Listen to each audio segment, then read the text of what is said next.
मुझे स्क्रीन ते साम्हूं ईंदड़ तस्वीर खे कॾहिं मूं अॻ में ॾिठो ई न हुयो ऐं न ई वरी इन शख़्सियत खां वाक़ुफ़ु हुयुसि।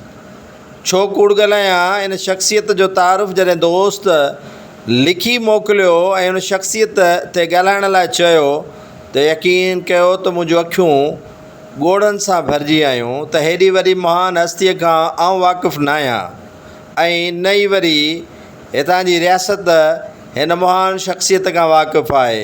हीउ जॾहिं बि स्टेज ते ईंदो त उहो वजद तारी करे छॾींदो हो ऐं क़ौमी कारकुननि समेत ॿियनि सियासी समाजी तंज़ीमुनि जे जलसनि में गीत ऐं शाइरी चई वजद तारी करण सां गॾोगॾु उन्हनि में सहर तारी करे छॾींदो हो।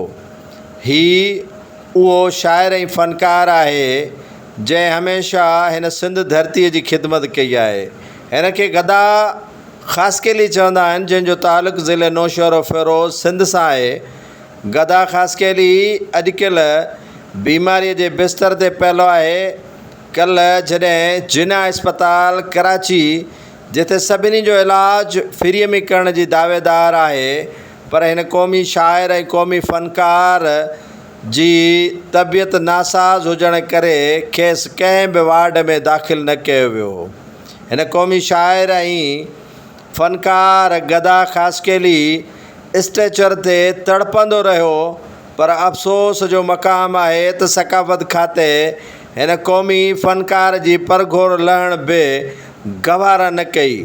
क़ौमी फ़नकार जी जॾहिं सोशल मीडिया ते वठि शुरू थी त पोइ सिंध जे सक़ाफ़त खाते खे होश आयो ऐं खेसि कंहिं वार्ड में दाख़िल करायो वियो आहे। संदसि तबियत इंतिहाई नासाज़ आहे ऐं हू हॾनि जी मुठ बणिजी चुको आहे। सिंध जे सक़ाफ़त खाते जी बेहसी इहा बि चइजे त केई गदा ख़ासकेलीअ जहिड़ा क़ौमी शाइर, अदाकार, फ़नकार ही दुनिया मां लाॾाणो करे विया, पर उन्हनि जो बहितर अंदाज़ में इलाजु न थी सघियो आहे। उन जो असुलु सबबु ऐं कारण इहे आहिनि त उन्हनि जो तालुक़ु सिंधी हुअण जे करे ऐं सिंध सां मुहबत हुजण जे करे उहे सज़ाऊं पिया भोगनि।